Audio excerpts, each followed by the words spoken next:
A lot of people in China are obsessively watching what Trump said in Davos. What did he yell? Who did he threaten? Which ally did he humiliate this time? And honestly, Europe is incredibly lucky because for Europe, it's just words. And you get yelled at, insulted, and talked down to. And then it's over. And you don't have to write a check. And you don't have to hand over the real assets. So no one seriously believes that if Trump squeezed Europe harder, or even grabbed Greenland, America would magically become richer. So let's be real.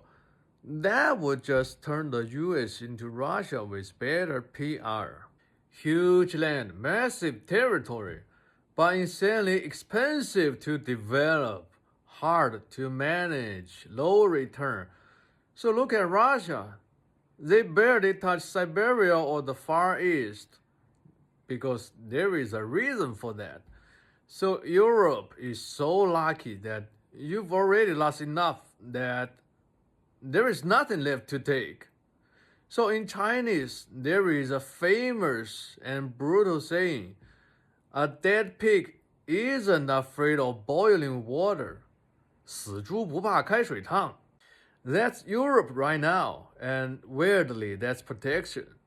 But China is terrified because Chinese people still haven't swallowed what happened in August 2022 when Nancy Pelosi landed in Taiwan.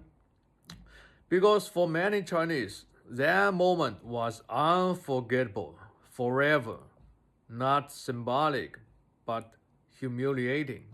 Our Chinese media promised every option, blocked the plane, stopped the landing, forced a response. And in the end, nothing happened. Nothing. I mean, nothing. And so the scar never healed. So now fast forward. Trump is quietly getting hundreds of billions in Taiwanese investment, plus the largest arms sales package in the US-Taiwan history. And this isn't talk. This is cash, factories, weapons. I mean, real money.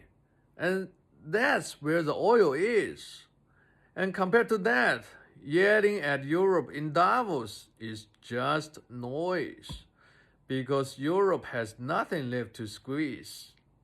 But Taiwan does. So while Europeans complain about being insulted, they should celebrate. And you got off cheap because the real bill is being paid somewhere else.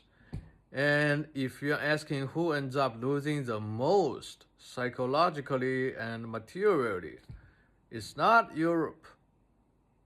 It's us. China, yes. And that's a part nobody wants to say out loud.